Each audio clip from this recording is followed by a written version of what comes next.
Pesantren kilat memang sudah menjadi sebuah kegiatan yang sangat akrab dengan umat muslim di tanah air. Tak terkecuali pesantren kilat orphanship milik Basnas.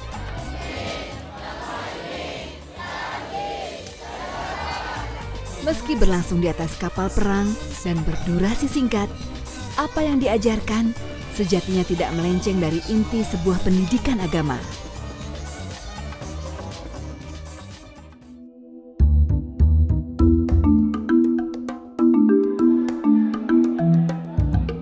Pesantren sebenarnya mengacu pada sebuah tradisi pendidikan Islam tertua di tanah Jawa, bahkan di Indonesia,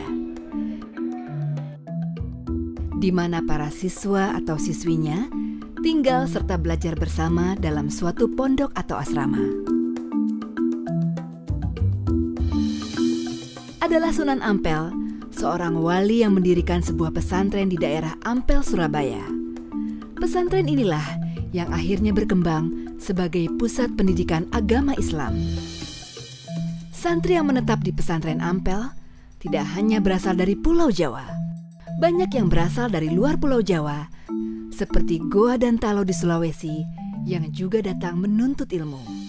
Dari pesantren Ampel, kemudian lahir pesantren-pesantren lain di tanah air. Tujuan utamanya ya sebenarnya adalah mendidik anak-anak menjadi anak yang soleh, kemudian yang utamanya itu adalah mendidik anak-anak untuk menjadi orang-orang yang betul-betul memahami agama dan mengamalkannya. Pondokan atau asrama memang sengaja didirikan oleh seorang kiai pengajar di pesantren. Gunanya agar para murid lebih fokus dan terkonsentrasi dalam menuntut ilmu agama.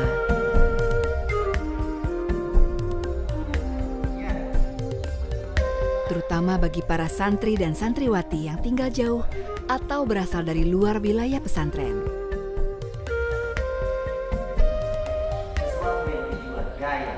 Model rambutnya dilihat sedikit.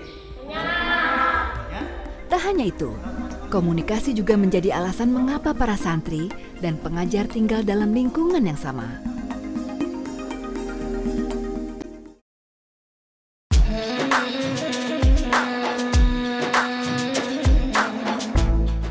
Lain dahulu, lain kini. Kondisi pondokan pada masa awal munculnya pesantren berbeda dengan sekarang.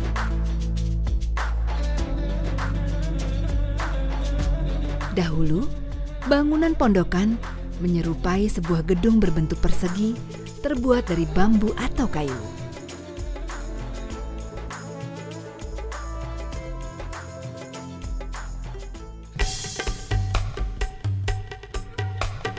Meski kini banyak bangunan pesantren yang lebih modern, namun masih ada juga yang tetap mempertahankan orisinalitas pesantren.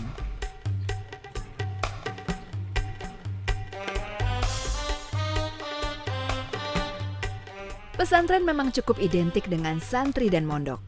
Akan tetapi, tidak melulu siswa yang belajar di pesantren harus menetap di pondok.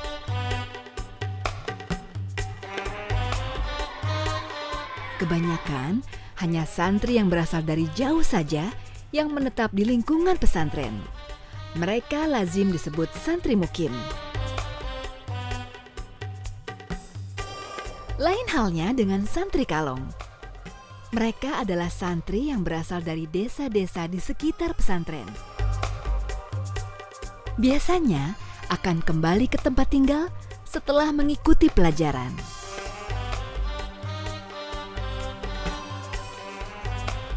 Dalam menjalani keseharian, santri yang mondok diwajibkan untuk mampu mengurus keperluannya masing-masing.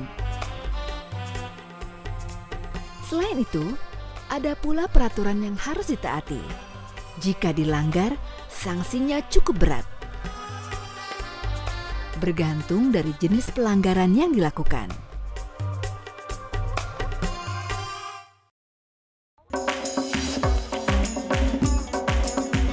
Sebagai pendiri, Pemimpin sekaligus pengajar, kiai menjadi tokoh sentral dalam tata kehidupan di pesantren. Seorang kiai juga menjadi aktor penentu dari keberhasilan pesantren yang diasuhnya.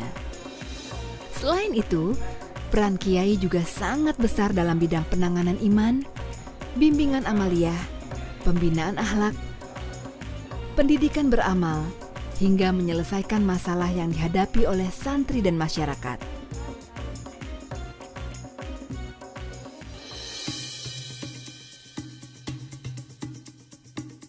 Awalnya pola pendidikan pesantren memang banyak menitik beratkan pada ilmu agama. Namun dalam perkembangannya, unsur-unsur pendidikan formal seperti di sekolah juga diajarkan. Sejak tahun 2001 sampai sekarang kita masih kurikulum kalau pendidikan formalnya itu masih ke kurikulum Depak. Seiring perkembangan zaman serta tuntutan masyarakat atas kebutuhan pendidikan umum, kini muncul banyak pesantren yang menerapkan kurikulum pendidikan umum dalam sistem pengajarannya. Pesantren dengan kurikulum pendidikan umum juga banyak ditemukan pada lembaga pendidikan formal, seperti Madrasah Ibtidaiyah yang setingkat dengan SD, Madrasah Sanawiyah setingkat SMP, dan Madrasah Aliyah yang setingkat dengan SMA. Namun, penerapan pesantren yang dipadukan dengan pendidikan umum tidak hanya ditemukan pada lembaga pendidikan SD, SMP, SMA, tetapi juga pada jalur pendidikan informal. Salah satunya, ya pesantren kilat.